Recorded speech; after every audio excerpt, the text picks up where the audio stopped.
Ahora sí.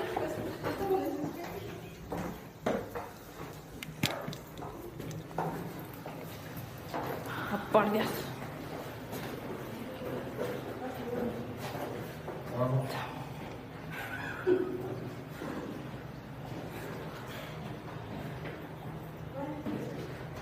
Nos acaban de dar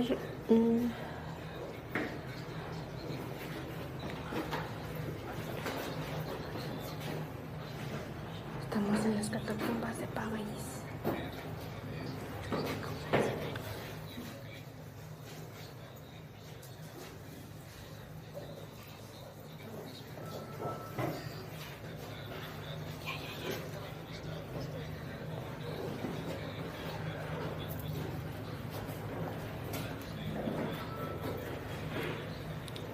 Vamos a ponerlo un poco así.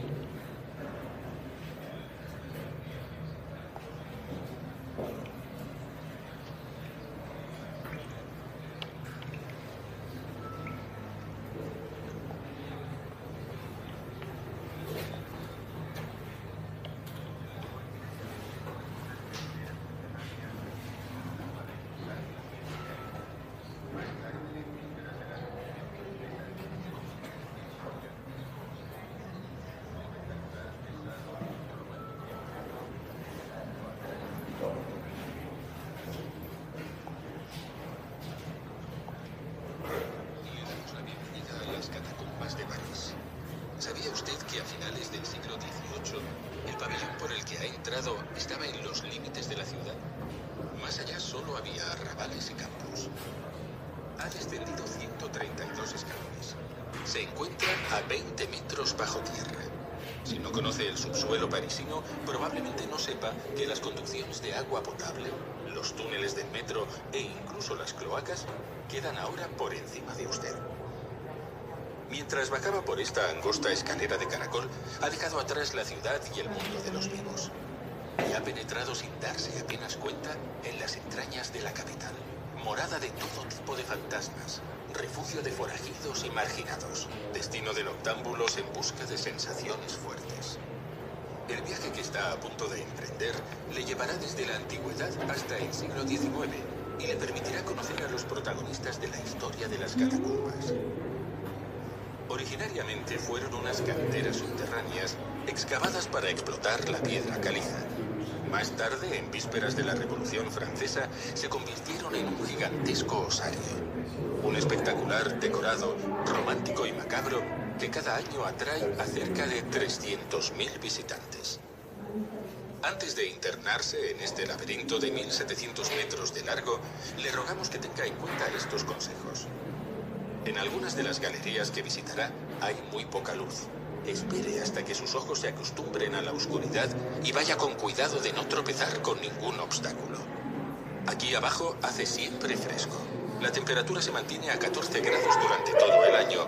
Procure no coger frío. Ahora diríjase hacia el fondo de la sala y suba los escalones. Después, gire a la derecha y siga caminando. Cuando se haya acostumbrado a la penumbra, inicie el siguiente comentario. There's like tool marks built into stuff.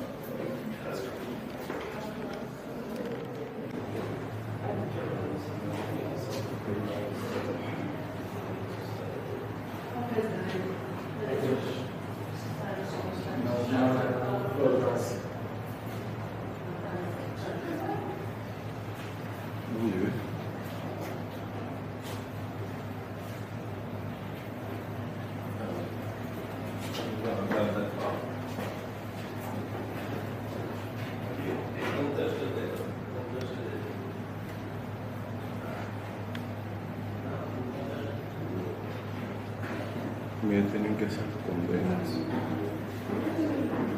Literal.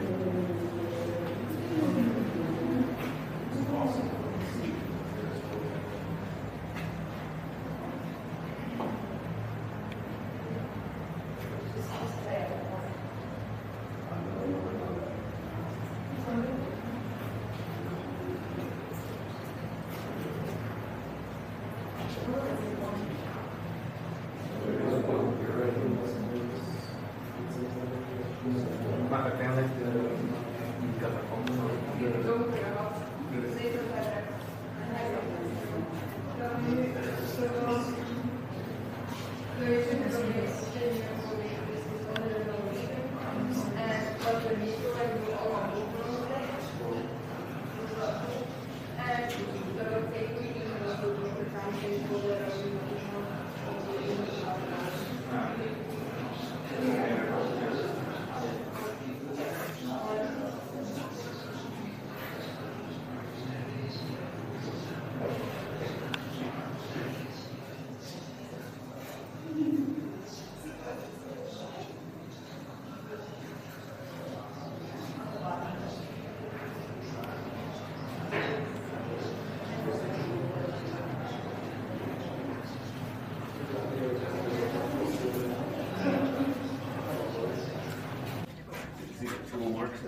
Las galerías que va a recorrer a lo largo de la visita se construyeron en antiguas canteras de caliza, material muy utilizado en la construcción de los edificios de París. ¿Cómo se formó esta caliza? Escuche las explicaciones del geólogo Jean-Pierre Gély, especialista en el subsuelo de la capital.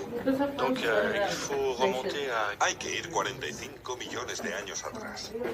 En aquella época, hacía 20 millones de años que los dinosaurios habían desaparecido y el mar aún ocupaba la región parisina. Era un mar poco profundo, de unos 30 metros de profundidad. Un mar cálido, tropical, muy rico en organismos marinos. En el fondo de este mar iba depositándose lentamente un limo calcáreo. Esta acumulación de barro calcáreo fue solidificándose, litificándose, convirtiéndose en la piedra caliza que aún puede verse hoy en día.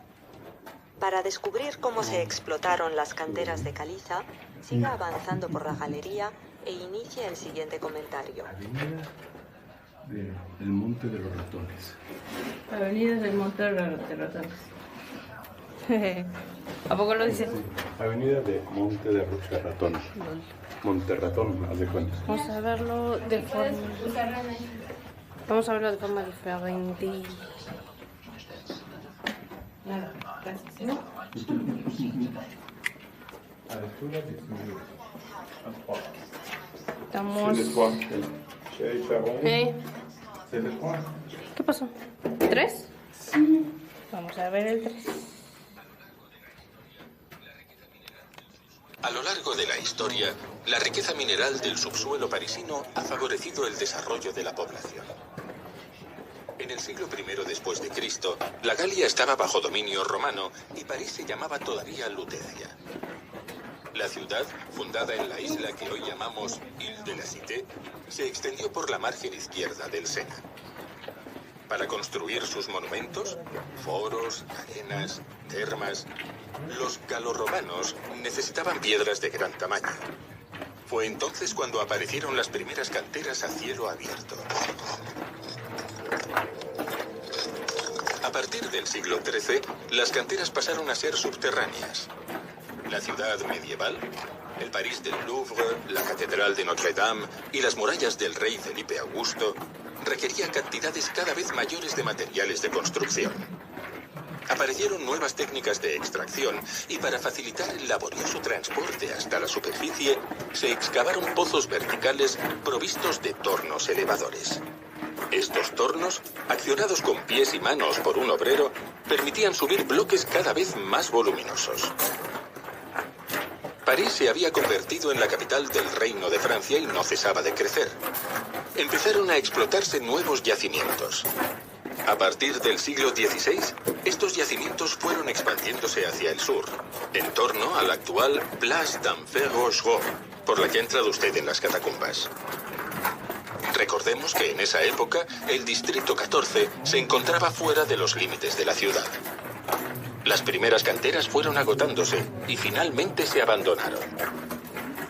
En el próximo comentario le contaremos cómo se acondicionaron esas canteras abandonadas en el siglo XVIII.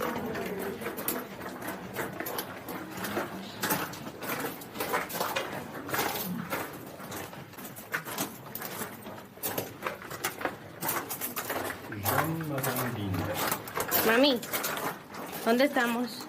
En las catacumbas de París. ¿Y qué día es hoy?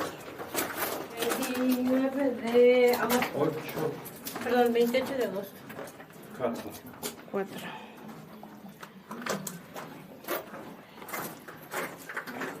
Mira.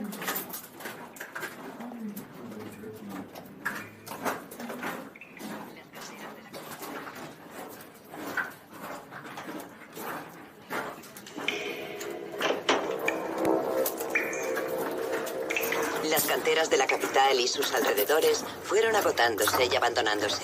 El resultado fueron centenares de hectáreas de vacío en un subsuelo apenas consolidado. Sobre este subsuelo se construyeron a lo largo del siglo XVIII edificaciones cada vez más imponentes y numerosas. Casas, palacetes, conventos, iglesias, monumentos públicos. París se había convertido en una gran ciudad y sus más de 500.000 habitantes vivían ajenos a la amenaza que suponían varios siglos de explotación anárquica de las canteras subterráneas. Los espectaculares hundimientos del año 1774 evidenciaron el peligro. Parcelas, casas, calles enteras fueron engullidas. El 17 de diciembre, 300 metros de calzada se hundieron a una profundidad de 25 metros, tragados por una antigua cantera. Los parisinos estaban aterrorizados. El rey Luis XVI debía actuar con rapidez. Los cimientos de París se tambaleaban. Los derrumbamientos no habían hecho más que empezar. Los primeros estudios que se llevaron a cabo a raíz de los hundimientos fueron alarmantes. La cantidad de canteras abandonadas parecía incalculable y las obras a acometer gigantescas. En 1777, tras algunas dilaciones, Luis XVI se vio obligado a crear la Inspección General de Canteras, cuya dirección confió al arquitecto Guillaume. El mismo día de su nombramiento, se derrumbaron varios edificios en la Rue d'Enfer. El tiempo apremiaba. Había que inspeccionar los huecos subterráneos, cartografiar detalladamente el subsuelo y, sobre todo, emprender las obras de reparación y consolidación. Las galerías que usted está recorriendo son fruto de esas obras. Para saber algo más sobre las inscripciones de las canteras, siga avanzando y deténgase en una esquina, cerca de una cartela donde se lee «Aparejo con forma de arpa».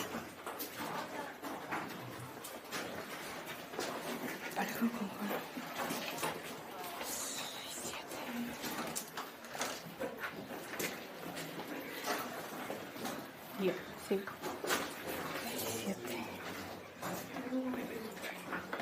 Vamos a escuchar el 5.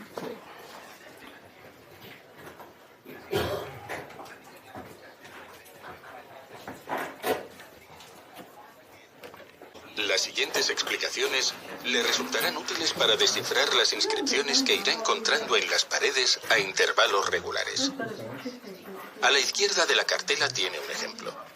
Las inscripciones indican las fechas de las diferentes campañas de consolidación siguiendo una fórmula que, a primera vista, resulta un tanto extraña. Consta de una cifra, una letra y una fecha. Aquí leemos 65 G 1781. Eso significa simplemente que el pilar de soporte es el número 65 de una serie ejecutada en 1781 bajo las órdenes del ingeniero Guillaume, designado aquí por su inicial. Las placas grabadas indican los nombres de las calles en superficie y permiten orientarse a lo largo de los 250 kilómetros de galerías subterráneas que recorren la margen izquierda del Sena. Solo una pequeñísima parte de esos 250 kilómetros está abierta al público. Un poco más adelante, a la derecha, verá una inscripción que señala las obras de consolidación del acueducto de Arcueil. El acueducto comenzó a construirse en 1612 por encargo de María de Médicis, la madre de Luis XIII. Servía para abastecer de agua el Palacio de Luxemburgo y su recorrido seguía el de las antiguas canteras. El acueducto se derrumbó en 1784. Se había construido sin obras de consolidación previas y se había descuidado su mantenimiento. ¿Se ha fijado en la línea negra que recorre la galería por encima de su cabeza? En el siglo XIX, antes de la introducción de la electricidad, servía para que los visitantes no se perdieran. Siga avanzando por la galería y luego gire a la izquierda. Cuando llegue a una antigua cantera acondicionada, inicie el siguiente comentario.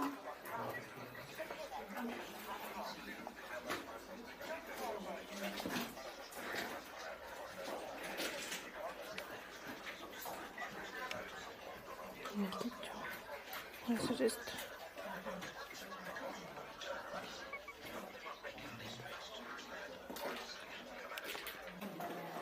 Esto es a lo que se refería. Las calles. Con tus... La línea negra a que se refiere es esta. Esta mera. Luego sigue ahí todo de frente. ¿Ven? Para que no se pierdan. Ahora vamos a escuchar esto. El 6. Acérquese al espacio iluminado donde verá un murete de piedra encajado entre pilares. Está usted en lo que llamamos el taller. Esta antigua cantera se emplea para mostrar a los visitantes las diferentes técnicas que utilizaban los canteros antes de las obras de consolidación. A la derecha, por ejemplo, verá un pilar tallado directamente en la roca. Jean-Pierre Gély.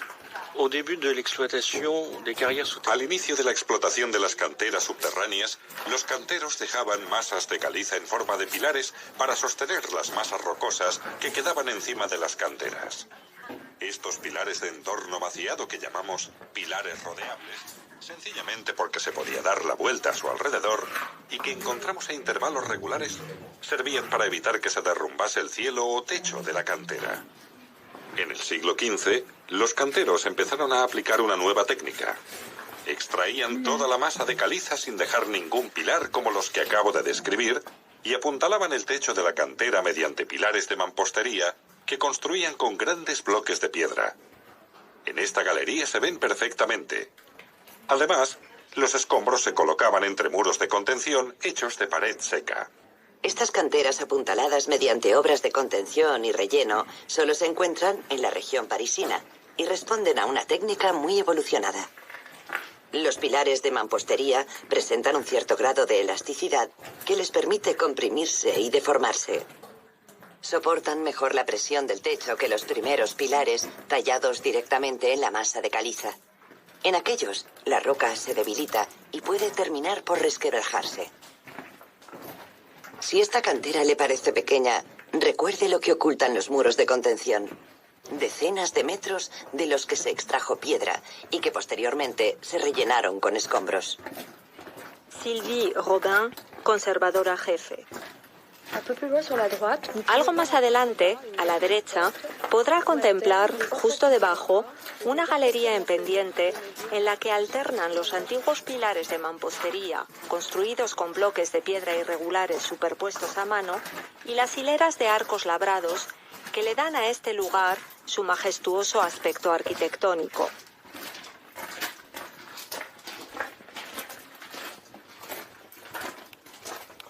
Al vestíbulo de las catacumbas. Está usted a punto de internarse en el laberinto de 300 metros que es este inmenso osario. La denominación de catacumbas responde al deseo de evocar los antiguos osarios de Roma y Nápoles, donde los cristianos enterraron a sus muertos durante los primeros siglos de nuestra era. Las catacumbas de París son muy posteriores, de finales del siglo XVIII, y nacieron de la necesidad de sanear el centro de la ciudad, donde los cementerios, ya saturados, creaban problemas crecientes de insalubridad. El cementerio de los Inocentes, situado cerca del actual Forum des Halles, acogía desde el siglo XIII los restos mortales de los parisinos fallecidos en 22 parroquias de la ciudad, así como los cadáveres procedentes del Hospital Hôtel Dieu y de la morgue. En el siglo XVI se habían construido osarios alrededor para vaciar las fosas repletas y dejarlas de nuevo disponibles. El cementerio ya no podía ampliarse más. 2 siglos más tarde, la acumulación de decenas de miles de cadáveres en descomposición favorecía la propagación de enfermedades.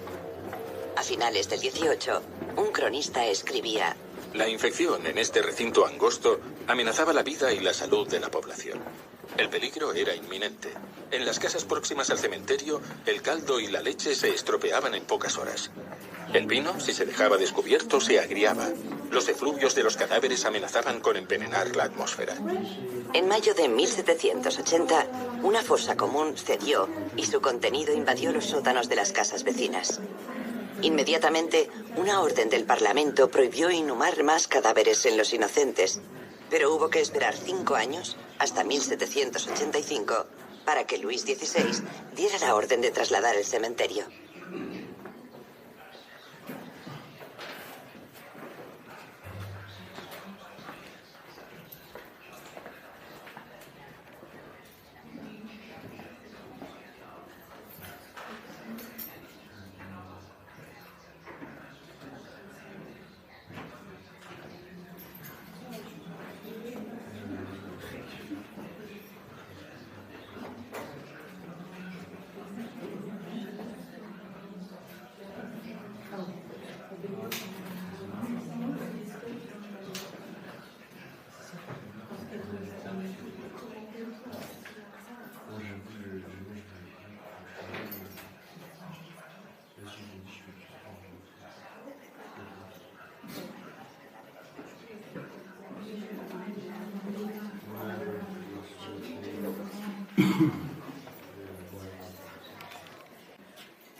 Una vez tomada la decisión de vaciar el cementerio de los inocentes, había que encontrar a su contenido un emplazamiento adecuado. La misión se encargó al inspector general de canteras, que velaba por la consolidación del subsuelo. Guillemot eligió las antiguas canteras del llano de Montsouris, a las afueras de París. En concreto, un lugar llamado Tombe-Pissoir. El 7 de abril de 1786, las autoridades eclesiásticas bendijeron y consagraron las catacumbas. El traslado de las osamentas ya podía empezar. El proceso duró 15 meses y se realizó según un ritual inmutable. Los carros fúnebres atravesaban la ciudad al anochecer, cubiertos por un velo negro. Les seguían varios sacerdotes vestidos con sobrepelliz que iban cantando el oficio de difuntos.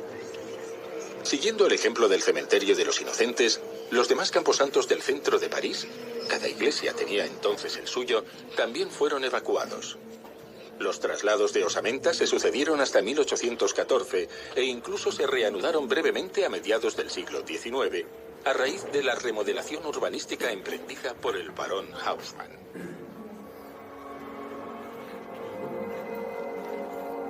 Las osamentas se bajaron desordenadamente a través de pozos y se amontonaron sin distinción de cuna, en algunos lugares hasta formar muros de 30 metros de grosor. Se estima que son los restos de más de 6 millones de parisinos, entre los que se encontrarían personajes tan importantes como Rabelais, Racine, Lully, Pascal, Danton, Robespierre y el mismo Guillemot, inspector general de canteras. Acérquese ahora a la puerta de entrada del osario e inicia el siguiente comentario. Le recordamos que está prohibido tocar las osamentas o fotografiarlas con flash.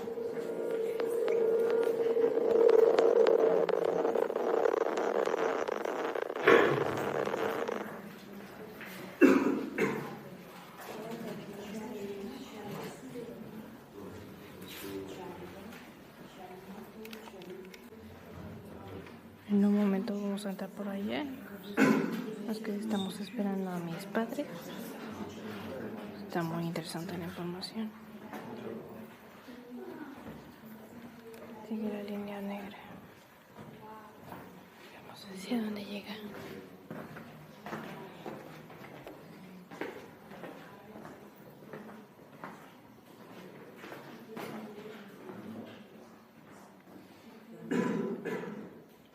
Pues parece no me pasó aquí.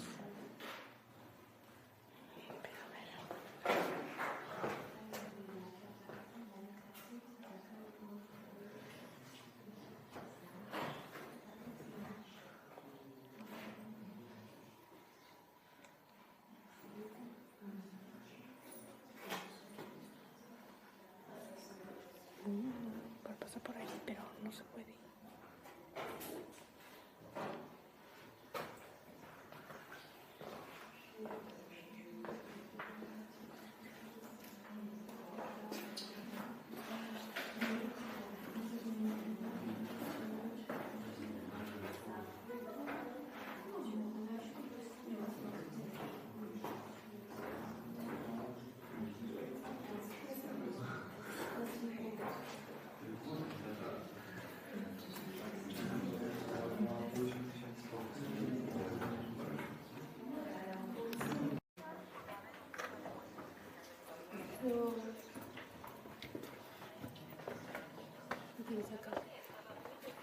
Pues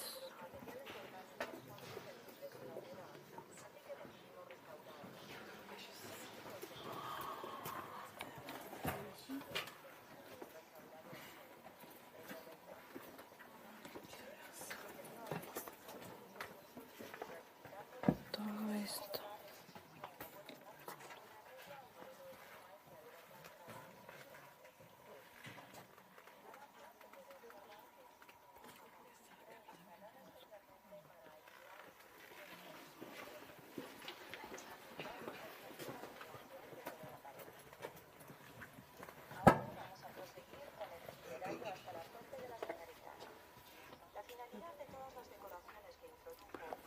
Sylvie Robin, conservadora jefe.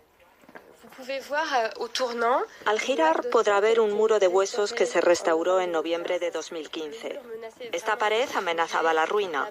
La base estaba muy deteriorada porque los materiales orgánicos son muy sensibles a la humedad, así que decidimos restaurarla. Un equipo especializado realizó 2 campañas anuales bajo la supervisión de un restaurador.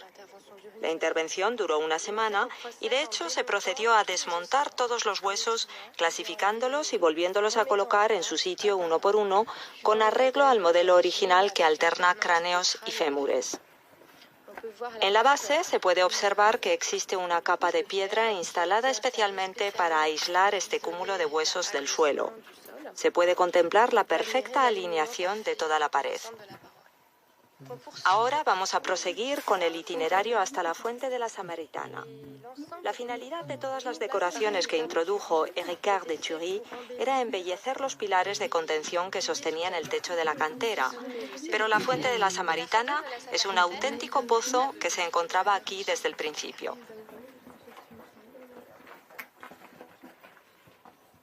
Techo de huesos todo. ¡Qué miedo!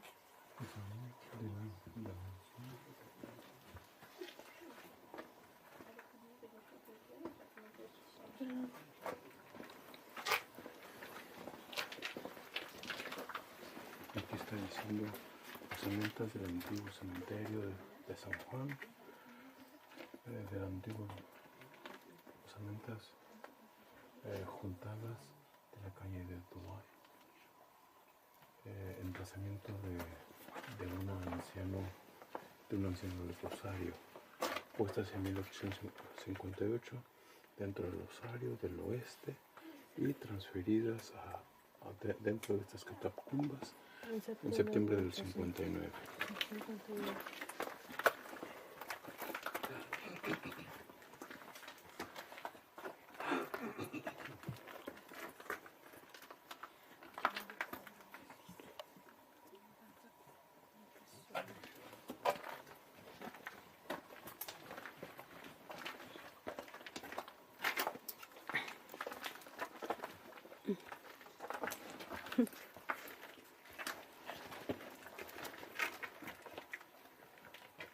Me da curiosidad luego entrar por ahí, entonces como que no. Sí.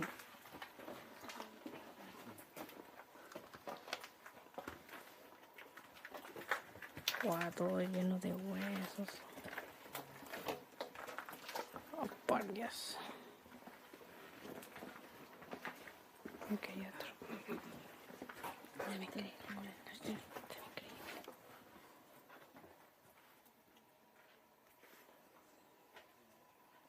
¿Y aquí más? ¿Ya viste?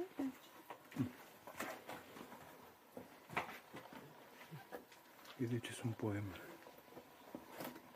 precisamente.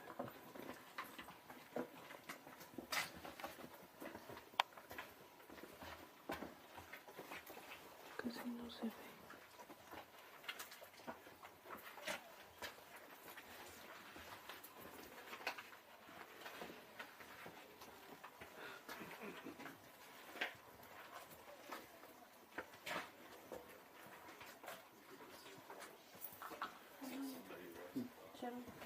Vente, porque vamos a pasar por ahí.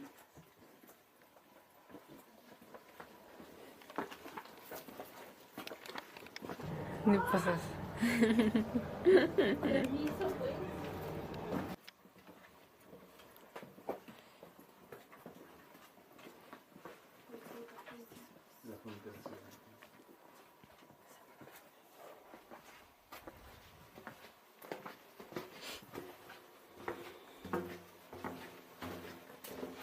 Oh, por Dios.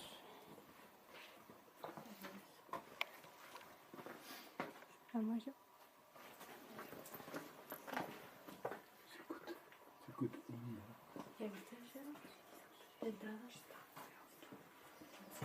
El dintel de la entrada.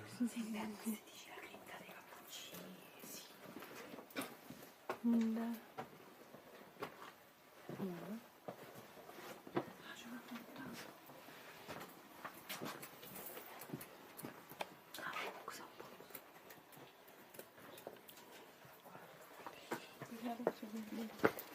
Sí, Cuidado.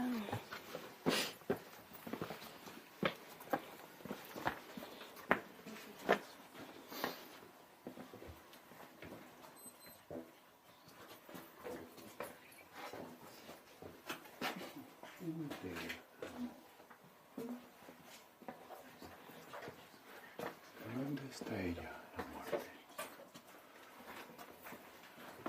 Toujours, siempre el futuro o pasado.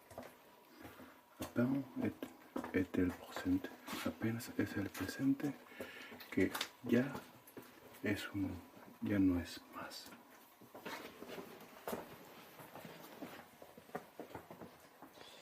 Casi no se ve lo que hay, pero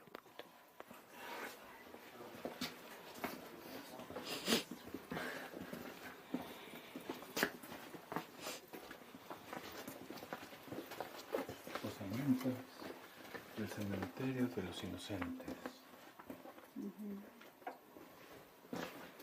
permiso. Con permiso.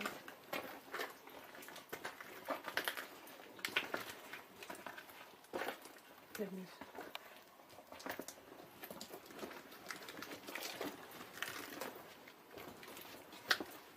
Mira. Este es un de... En caso de un infarto, esto es lo que se hace, la reanimación cardiopulmonar. Okay. ¿Qué frases?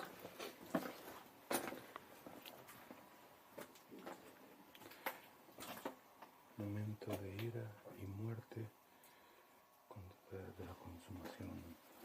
Momento del Creador. Tuyo te debemos la juventud. Tuya la antigua tiene el tiempo y la aflicción. El momento. El 29 de agosto de 1788 llegó a las catacumbas de Tombe-Issoire un cargamento de cadáveres de obreros, burgueses y guardias. Los habían recogido de las calles, del Pont Neuf, de la Place de Grève, de las inmediaciones del Palacio de Brienne. El cese del ministro de Finanzas de Luis XVI, que no contaba con el apoyo del pueblo y acababa de declarar el reino en bancarrota, había provocado 2 días de disturbios sangrientos. El rey se vio obligado a convocar los Estados Generales, una asamblea extraordinaria que marcaría el inicio de la Revolución Francesa. Los muertos de los disturbios de agosto de 1788 no son los únicos que fueron trasladados a las catacumbas. Los 3 monumentos funerarios que se encuentran aquí son testimonio de algunas de las revueltas populares que tuvieron lugar justo antes de la Revolución, en 1788, o durante la Revolución, en 1789 y 1792.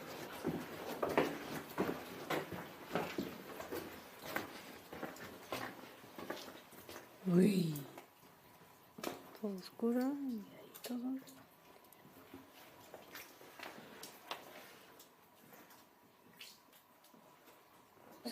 Se escucha agua. Acá atrás.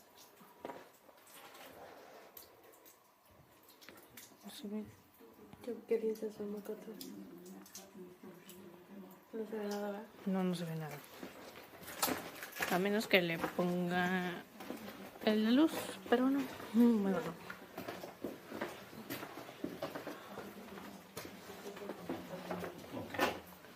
no. Este es el 12. Sí, vale. Perdón.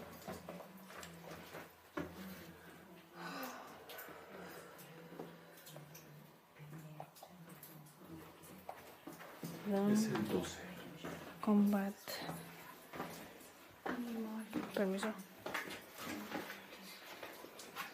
Y ahí hay otro.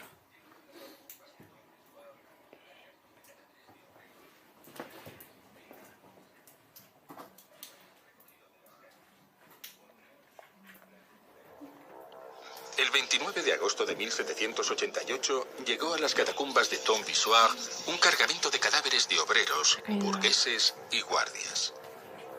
Los habían recogido de las calles, del Pont Neuf, de la Place de Grève, de las inmediaciones del Palacio de Brienne. El cese del ministro de Finanzas de Luis XVI, que no contaba con el apoyo del pueblo y acababa de declarar el reino en bancarrota, había provocado 2 días de disturbios sangrientos. El rey se vio obligado a convocar los Estados Generales, una asamblea extraordinaria que marcaría el inicio de la Revolución Francesa. Los muertos de los disturbios de agosto de 1788 no son los únicos que fueron trasladados a las catacumbas. Los 3 monumentos funerarios que se encuentran aquí son testimonio de algunas de las revueltas populares que tuvieron lugar justo antes de la Revolución, en 1788, o durante la Revolución, en 1789 y 1792.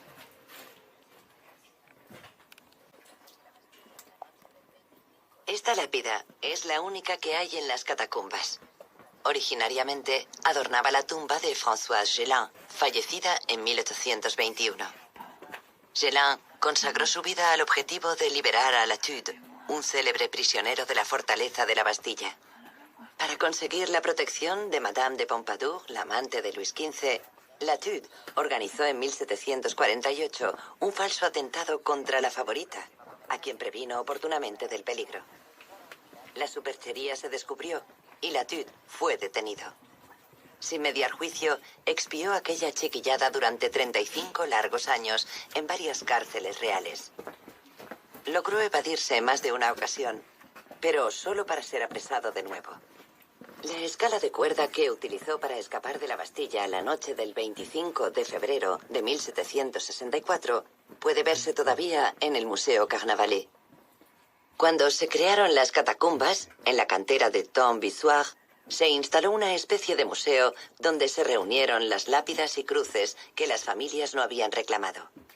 Este efímero museo desapareció durante la Revolución. La lápida de Françoise Gélin es lo único que queda de él. Para escuchar el próximo comentario, siga por la galería hasta llegar a un pilar cubierto por completo de cráneos y tibias. Recuerda un poco un tonel.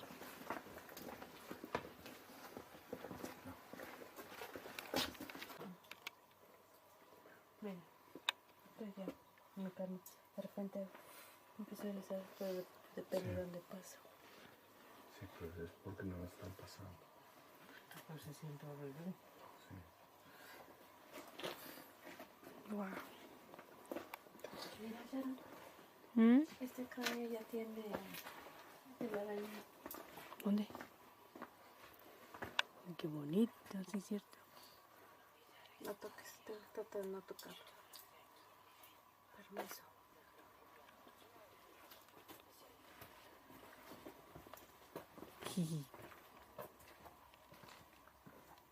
Mira, aquí se están haciendo estalactitas. Y estalagmitas también, ¿viste? Por las sales, esos son los minerales que escurren. Yep. Aquí, mira.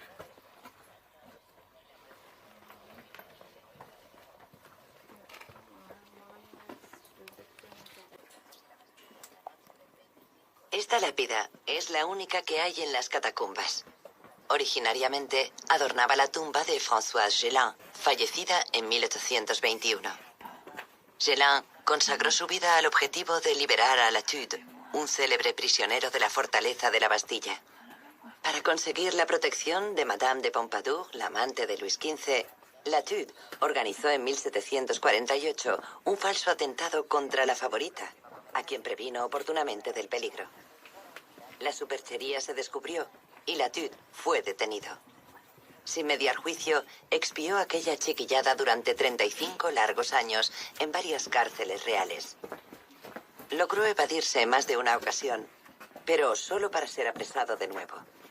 La escala de cuerda que utilizó para escapar de la Bastilla la noche del 25 de febrero de 1764 puede verse todavía en el Museo Carnavalet. Cuando se crearon las catacumbas, en la cantera de Tombe-Issoire, se instaló una especie de museo donde se reunieron las lápidas y cruces que las familias no habían reclamado. Este efímero museo desapareció durante la Revolución. La lápida de Françoise Gélin es lo único que queda de él. Para escuchar el próximo comentario, siga por la galería hasta llegar a un pilar cubierto por completo de cráneos y tibias. Recuerda un poco un tonel.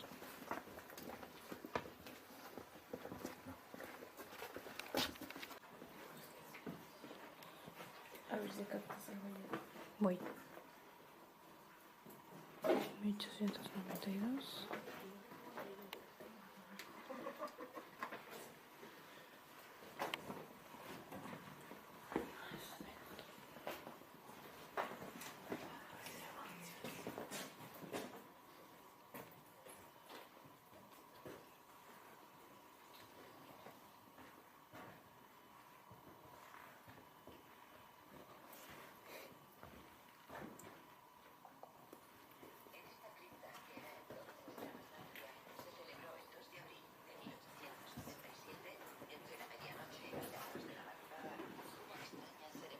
Estamos viendo si capturamos algo en la oscuridad.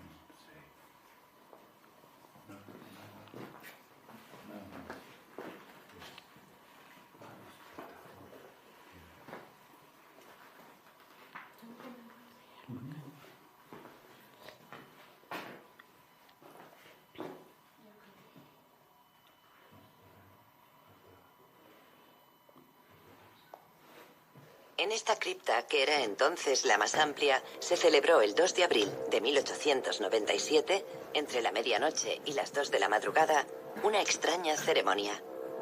Los participantes habían recibido la siguiente invitación.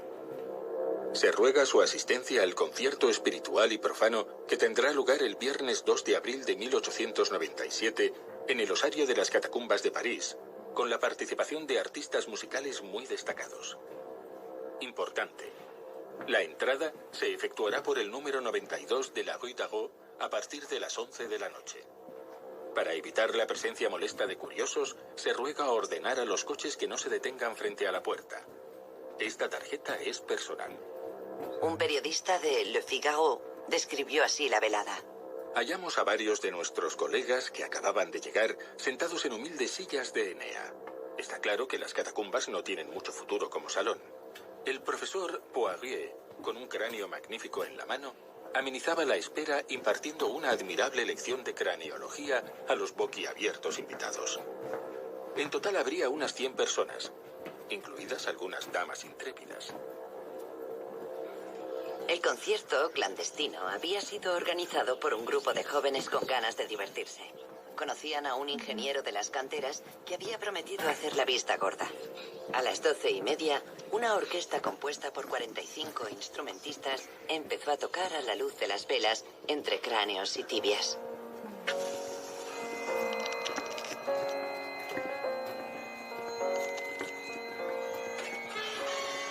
El programa no pudo ser más adecuado. La marcha fúnebre de Frédéric Chopin, la danza macabra de Camille Saint-Saëns y la marcha fúnebre de la Sinfonía Heroica de Beethoven. La fiesta terminó hacia las 2:30 de la mañana. Hasta se dispuso que hubiera coches de punto esperando. Si desea conocer a algunos de los visitantes célebres de las catacumbas, siga avanzando por la galería hasta la salida del osario.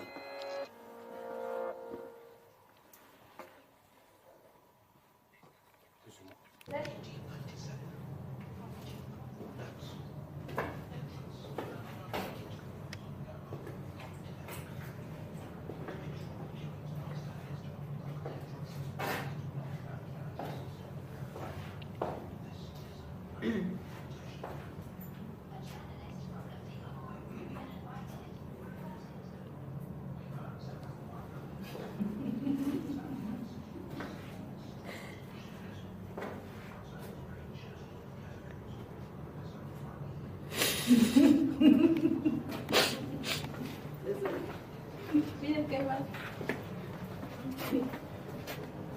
Mírala, ¿qué pasas? Permiso, pues. Las catacumbas despertaron la curiosidad del público desde el momento mismo de su creación, pero en aquella época tan solo unos pocos privilegiados tenían acceso a ellas. En 1787, uno de los hermanos de Luis XVI, el futuro Carlos X, bajó a las catacumbas en compañía de algunas damas de la corte. No se tiene noticia de ninguna visita pública hasta el Primer Imperio, es decir, hasta principios del siglo XIX. Ricard de Thury acompañó en persona a algunos de los curiosos que deseaban ver las entrañas de la ciudad. De hecho, fue él quien mandó trazar una línea negra en el techo de la cantera para ayudar a los visitantes a orientarse.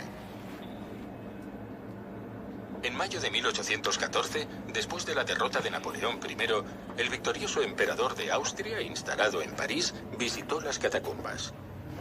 Los mandos de los regimientos rusos, acampados cerca de aquí, también quisieron que sus soldados las conocieran. En 1860, el emperador Napoleón III vino con su hijo. 7 años más tarde, con ocasión de la Exposición Universal, las catacumbas recibieron la visita de Bismarck, primer ministro prusiano, y de otras personalidades extranjeras como el príncipe Oscar, futuro rey de Suecia. También sabemos que Ricard de Thury había habilitado en una galería vecina un gabinete de mineralogía en el que exponía fósiles y curiosidades minerales encontrados en las canteras. También se exponía una colección llamada patológica, en la que Thury había reunido osamentas deformes o de proporciones anómalas como muestra de la variedad de enfermedades que podía sufrir el esqueleto humano. Estas dos colecciones fueron retiradas a finales del siglo XIX. Las catacumbas también fueron una fuente de inspiración para artistas como Félix Nadar, uno de los fotógrafos más famosos del siglo XIX. En 1862, Nadar realizó uno de los primeros reportajes fotográficos subterráneos de la historia, inmortalizando así la puesta en escena ideada por Thury.